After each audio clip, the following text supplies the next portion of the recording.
Con xin kính chào cộng đoàn. Kính thưa cộng đoàn, trong hành trình đức tin của Hội Thánh, Đức Trinh Nữ Maria luôn được tôn kính như đấng phù hộ các tín hữu, mẹ trợ lực, chở che và nâng đỡ con cái Chúa trong những lúc khó khăn, thử thách. Biết bao thế hệ Kitô hữu đã tìm được ơn phù hộ đặc biệt nơi mẹ, nhất là khi đức tin bị lung lay, khi Hội Thánh gặp gian truân, hay khi đời sống mỗi người chìm trong đau khổ và lo toan. Trong giờ hành hương hôm nay, chúng ta cùng hướng về mẹ Maria, đấng phù hộ các tín hữu, để xin mẹ đồng hành, gìn giữ và dẫn dắt chúng ta trên con đường nên thánh. Giờ đây xin mời cộng đoàn cùng sốt sắng khẩn cầu Chúa Thánh Thần soi sáng, thánh hóa và hướng dẫn giờ hành hương này.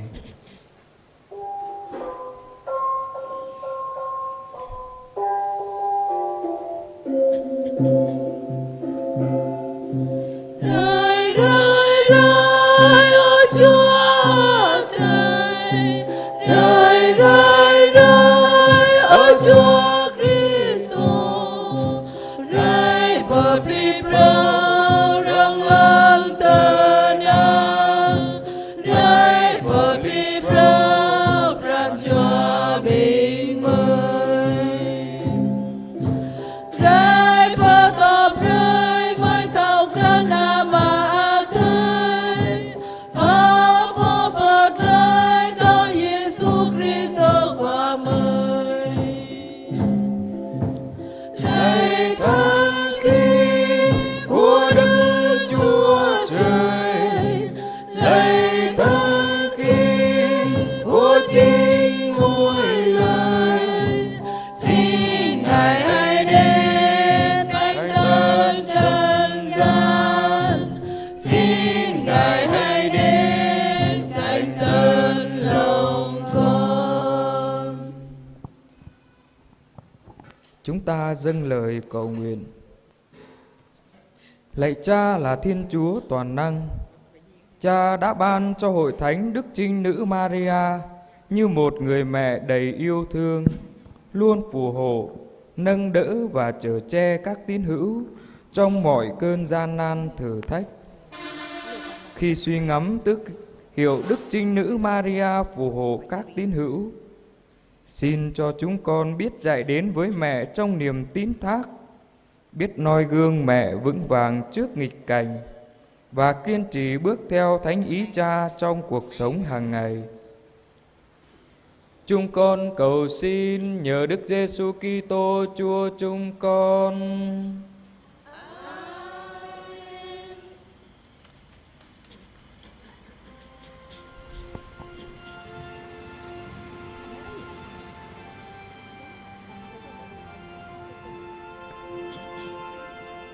Maria Tranya ya piatai, beramnya pi pranca tato beni, ave ave ave Maria, ave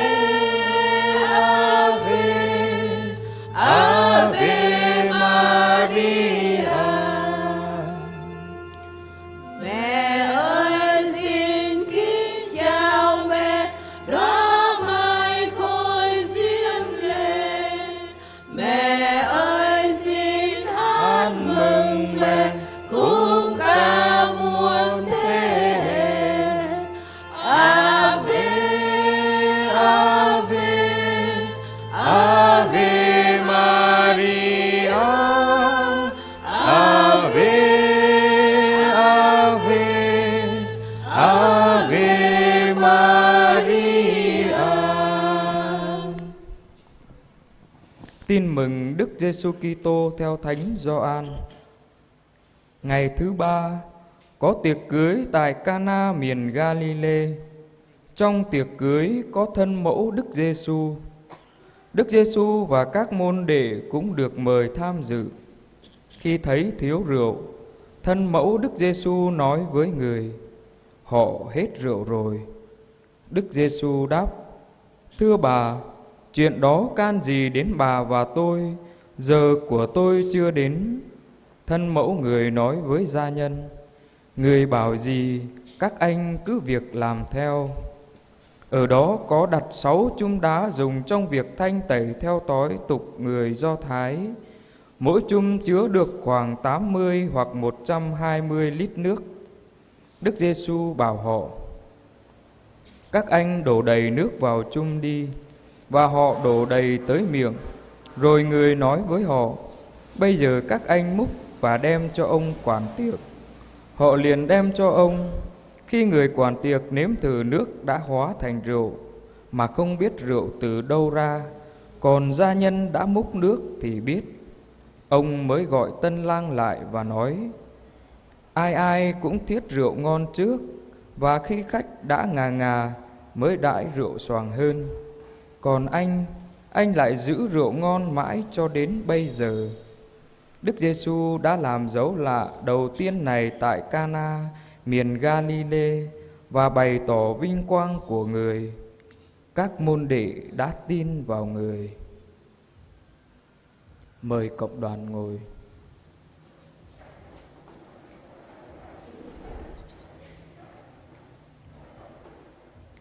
Kính thưa cộng đoàn, tước hiệu Đức Trinh Nữ Maria phù hộ các tín hữu, diễn tả niềm tin của hội thánh vào sự che chở hiền mẫu của mẹ Maria dành cho mỗi tín hữu. Mẹ không chỉ là mẹ của Chúa Giêsu mà còn là mẹ của mỗi con cái Chúa. Mẹ luôn đồng hành, nâng đỡ và bảo vệ chúng ta trong những lúc gian nan thử thách. Hình ảnh mẹ Maria tại tiệc cưới Cana chính là minh chứng sống động cho tình mẫu tử ấy. Khi thấy gia chủ lâm vào cảnh thiếu rượu, mẹ đã nhạy bén nhận ra nỗi khó xử của họ và âm thầm truyền nhu cầu ấy đến với Chúa Giêsu, con của mẹ. Nhờ lời truyền cầu của mẹ, Chúa Giêsu đã tỏ quyền năng của người qua dấu lạ biến nước thành rượu ngon, mang lại niềm vui trọn vẹn cho ngày cưới và làm bừng lên ân sủng của Thiên Chúa nơi những lúc con người cần nhất. Cũng như gia đình tiệc cưới Cana, mỗi người chúng ta đều có những thiếu thốn trong đời sống: thiếu bình an, thiếu niềm tin, thiếu nghị lực hay thiếu tình thương. Mẹ Maria đấng phù hộ các tín hữu vẫn luôn quan tâm, nhận thấy những thiếu thốn ấy và dịu dàng nâng đỡ chúng ta bằng lời truyền cầu, dẫn chúng ta đến với Chúa Giêsu, nguồn ơn và là niềm vui đích thực. Sự hiện diện của mẹ tại tiệc cưới Cana còn dạy cho chúng ta khi gặp khó khăn, chúng ta không bị bỏ mặc. Mẹ Maria luôn kêu gọi chúng ta tin tưởng, tín thác và kiên nhẫn chờ đợi hành động của Thiên Chúa. Như mẹ đã bảo các gia nhân: người bảo gì, các anh cứ việc làm theo. Mẹ cũng mời gọi chúng ta đặt niềm tin vào lời Chúa, để cuộc sống của chúng ta được biến đổi nhờ ân sủng của người. Lạy mẹ là đấng phù hộ các tín hữu, xin giúp chúng con biết chạy đến cùng mẹ trong mọi hoàn cảnh, biết tín thác vào lời truyền cầu của mẹ và biết vâng nghe lời Chúa trong từng bước đường đời.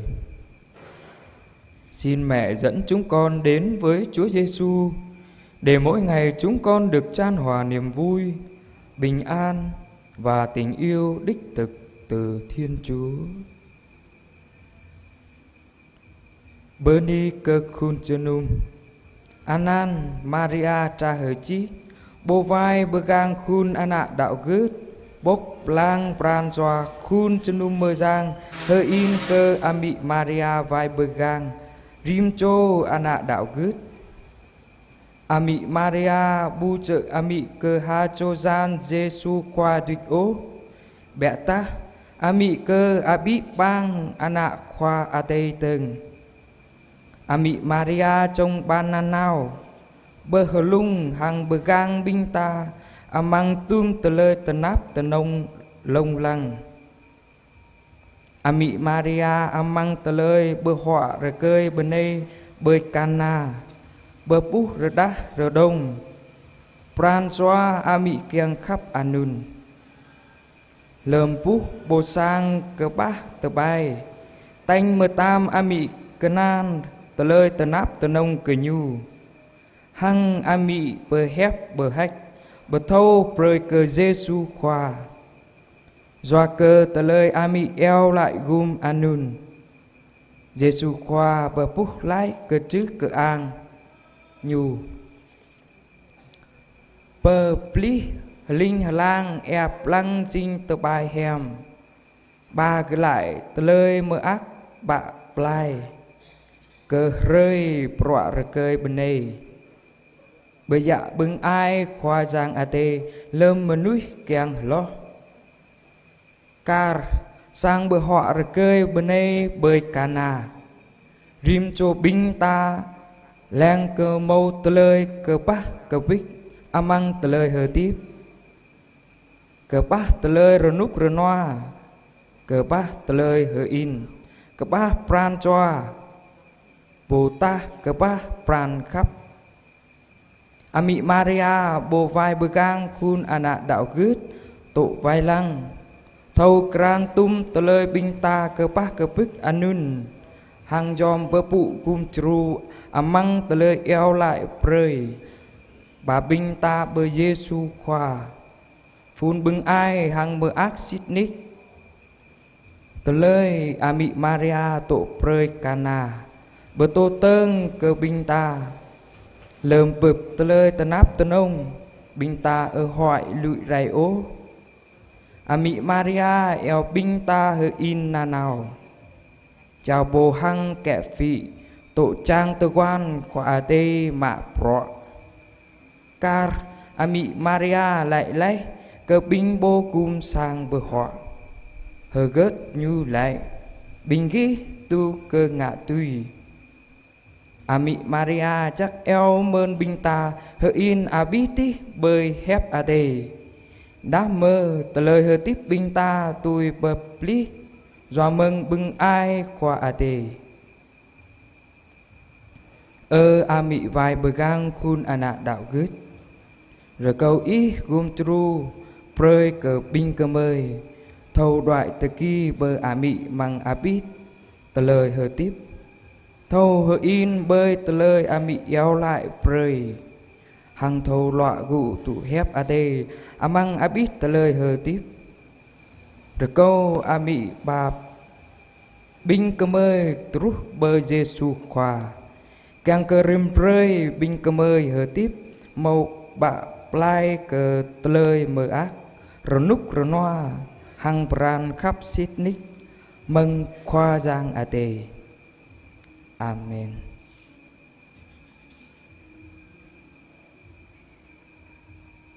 Dưới sự che chở và truyền cầu của Đức Maria đấng phù hộ các tín hữu, chúng ta giờ đây cùng cất tiếng hát dâng lên Thiên Chúa.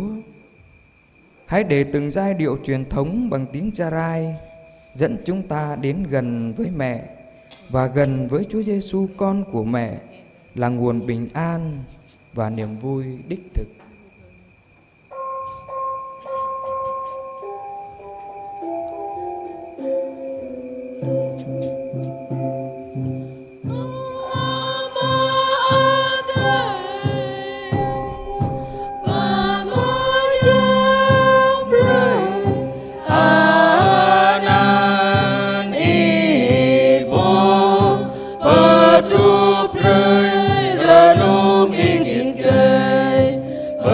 Trong prơi tờ lời ý kia bởi lòng tờ na tôi gan cơ thông anu mong hoa rim rơi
Giờ đây chúng ta cùng hiệp với những người xin ơn và tạ ơn trong tuần qua.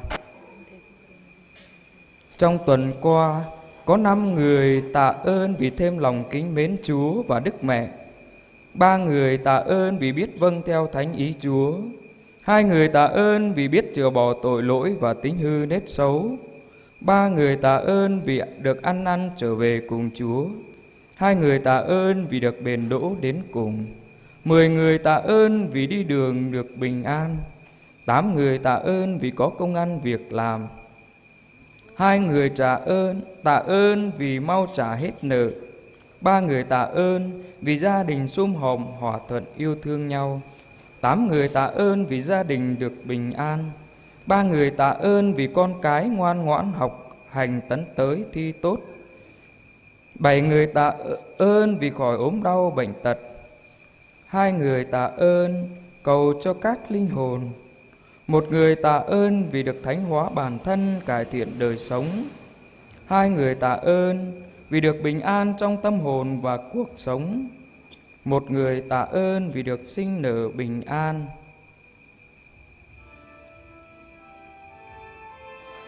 Hiệp cùng mẹ Thiên Chúa, chúng con xin tạ ơn Cha. Chúng con xin tạ ơn Cha.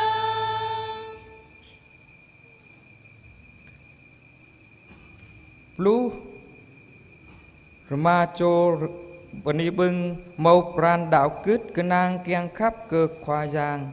Lu toa cho bani bưng thâu kama đoại lại hàng khoa giang. Saban cho bani bưng thâu pran hàng lọa gụ tôi pran khoa giang. Chú cho bani bưng tổ cơ chấp amang pran khắp khoa giang. Toraban cho bani bưng thâu pran thâu bập nhai thâu bờ hép bờ kiông chóp quạ khoa giang chào prơi. Lút cho bani bưng rờ núc rờ noa amang pran choa hang amang tờ lời hờ tiếp. Toa cho bani bưng mâu prọa ngạ. Chú cho bani bưng tui mâu tờ lời tru hang kum bờ min amang tờ lời tờ nắp tờ nông. Lút toa cho bani bưng sang an nộ thâu hờ tiếp rờ nôm thâu bờ khắp ròm. Sa cho bani bưng mâu ana ban cho bani bưng ana bạ thâu loa gụ triang ram ra prơi rờ gơi tôi đi amang tờ lời bập lông. Toa cho bani bưng góp choai nào bờ à tái tôi lại bờ sang. Plus sa cho bani bưng rờ núc rờ noa amang chốp chê lan nào plau rờ bát.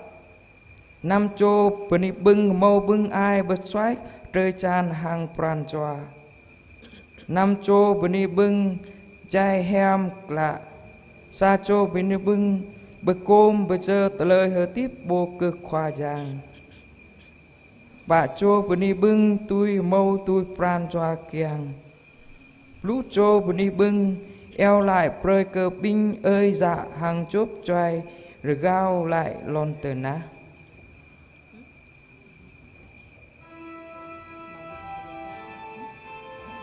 Hiệp cùng mẹ Thiên Chúa, chúng con xin tạ ơn Cha. Chúng con xin tạ ơn Cha. Trong tuần qua, có 15 người xin thêm lòng kính mến Chúa và Đức Mẹ. 10 người xin biết vâng theo thánh ý Chúa. 14 người xin chữa bỏ tội lỗi và tính hư nết xấu. 9 người xin ăn năn trở về cùng Chúa. 9 người xin ơn bền đỗ đến cùng. 13 người xin đi đường được bình an. 15 người xin có công ăn việc làm. 7 người xin mau trả hết nợ. 6 người xin đòi được nợ. 17 người xin cho gia đình sum họp, hòa thuận yêu thương nhau. 17 người xin gia đình được bình an. 11 người xin ơn như ý. 8 người xin cho con cái ngoan ngoãn, học hành tấn tới thi tốt. 21 người xin khỏi ốm đau bệnh tật. 11 người xin ơn chết lành. 14 người xin cầu cho các linh hồn. 8 người xin ơn thánh hóa bản thân, cải thiện đời sống. 9 người xin ơn cứu giúp trong cơn gian nan khốn khó. 12 người xin ơn bình an trong tâm hồn và cuộc sống. 2 người xin được sinh nở bình an. Nhờ lời Đức Mẹ chuyên cầu, xin Chúa nhầm lời chúng con. Xin Chúa nhầm lời chúng con. Rồi ma chô rồi câu bưng mâu pran đạo cứt cái nang keng khắp cơ khoa giang. Lâu chô rồi câu bưng thâu ma đoại lại hàng khoa giang. Lâu chô rồi câu bưng thâu kran hàng loại gụ tôi pran khoa giang. Bà chô rồi câu bưng tổ cơ chấp amang pran khắp khoa giang. Bà chô rồi câu bưng thâu bập nhai thâu bê hép. Bờ kia ông cho prạ khoa giang treo bơi. Lâu chô rồi câu bưng rồi núc rồi noa amang pran choa hang amang tlời hơi tiếp. Lâu chô rồi câu bưng mâu prạ ngạ. Toa chô rồi câu bưng sang ăn nọ thâu hơi tiếp rồi nôm thâu bực khắp khrom. Sa chô rồi câu bưng mâu anh ạ. Toa chô rồi câu bưng bạ anh ạ hang tơ keng lạ hèm. Toa chô rồi câu bưng anh ạ bạ thâu loạ gụ. Trang răm rạ prơi rồi gơi. Tui đi amang tờ lời bập lông. Rồi ma chô rồi câu bưng rồi núc rồi noa amang chốp chê lan na plau rồi bát.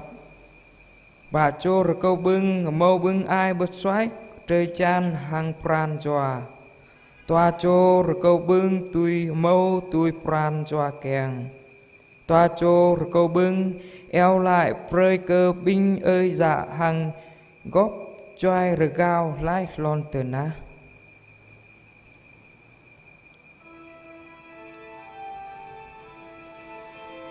Nhờ lời Đức Mẹ chuyên cầu, xin Chúa nhầm lời chúng con.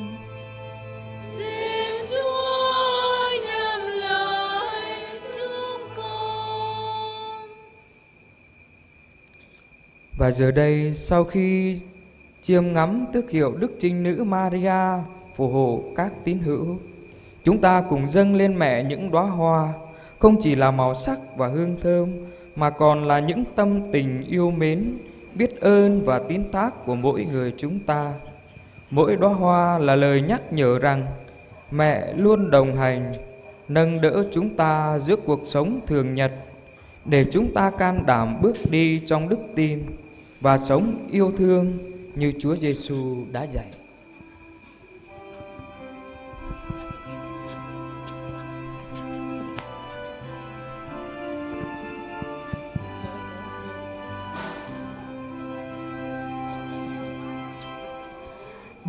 Lên ánh mẹ tay bồng Giêsu, con như trần thấy một trời yêu thương bao la hạnh phúc vừng sâu mát mẻ tự nhân biết bao. Ôi mẹ Maria,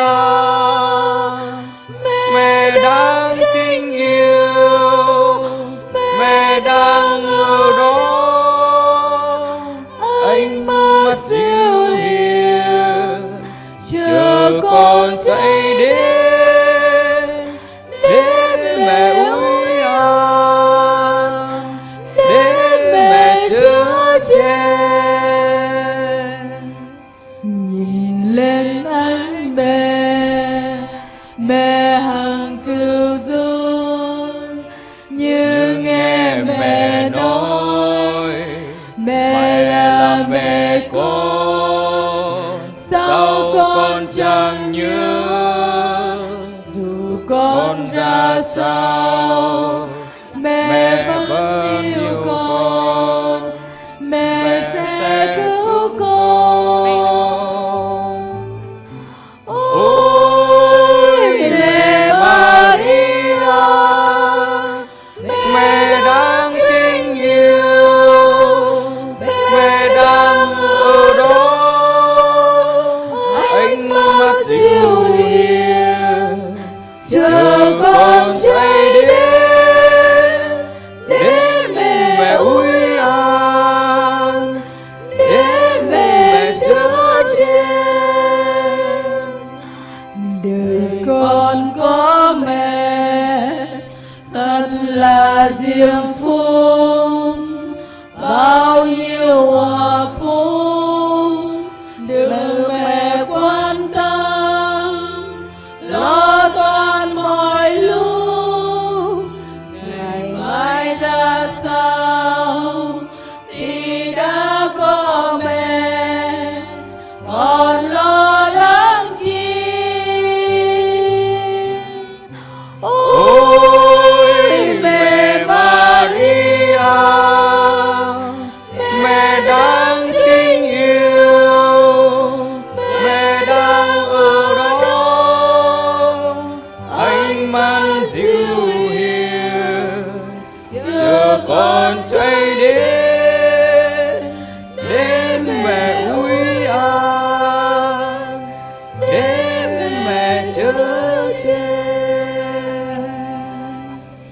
Nhìn lên anh mẹ tay bồng Giêsu, con như trần thấy một trời yêu thương, bao la hạnh phúc mừng sau khoan dung, nơi ánh mắt mẹ tự nhân biết bao.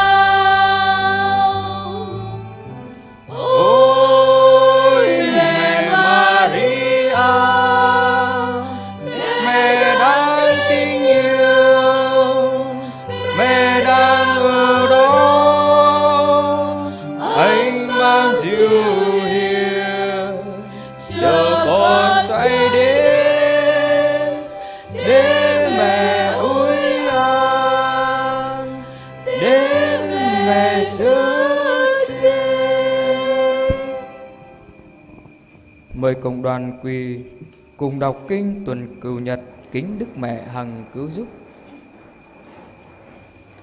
Ami hanong kum juru rupa mata I pre ke ko thao I anh cơ tanap lu linh piama I giờ ami chama hang ami bing cơ mây hanun tele tanap tap anun ngạ pre ke prancha I chay khap pap tum tele haning pengot cơ mây prancha khap pap anun bu bê thầy mata I tho khap pap Yua cơ I bulang anak I o sama lang ke bing anak tanap I bailon tanah aneh sa prancha tanap tap sama pupo kap lampa hakla hanun hok ma apya ma anai prancha kyang kap anun ching prancha sa cho ami karhang I po chamah tho pap anun dơ talai alum prong prin đút la cơ bing cơ mơi ami kyang kap có cúp a cọ tơ la tơ ta tơ lon cơ cu cơ y hang a in cơ chập y bu lùi rai ô rồi có y bờ đinh tơ nghe mự nhap tơ nạp tạp có u đi cơ vư cơ vân rồi có y po nhap ha po alum pre cơ pran cha có đa hang pre cơ có phương thọ yo lệ hang pran cha y chama kappa Maria cha chi cha ya yong em aksaka tu le ananami hanong kum juru kang ka patut pasu prancha bin ka mai ka nang ha in ka i hanon ko ka vu ka i khapap kum juru ko na nào amang job anito ano nào lam yang sat pleu plach lam mo talai so lam pup talai tanap amang talai hatip amang mong chi tlo pran mi po tho khap pap rồi có y pre cơ có tho charang đại nào per y na nào có cút xịt nít tơ ta có charang đại nào per y nôn ngạ pre cơ y chơi mở hiệp co rồi có y pre cơ có bưng yom phan anh do lại hàng y na nào hàng mò pran chua cơ năng hơi in cơ y can hàng ana sang càng cơ y mở hiệp co do lại đa mơ cùng juru co na nào hàng pre cơ co phương đạo cướp cơ chắp trúc bà lụt mi hanong cùng juru rồi có y papu pre hiam cơ co hàng yêu lệ cùng pre cơ co tụ tạ này hàng lâm mung chít lo pran amen mi hanong cùng juru rồi có y về lăng bà càng bình po to rong co bà càng cơ ơi co tiếng phun cơ khul chunum yang cơ lon ya co cơ sang ano co cơ ate amai ate yong co cơ bing ayat hang api pang bing po tanap to chunui cơ bing pengaca to amang ani pa agai ami Maria nong kum juru rồi có y yo lệ kum pre cơ co đa ơi Alfonso po về lăng pa càng co rồi có y kum juru co làm cả ba lưu thọ đoại nào pa ami Maria.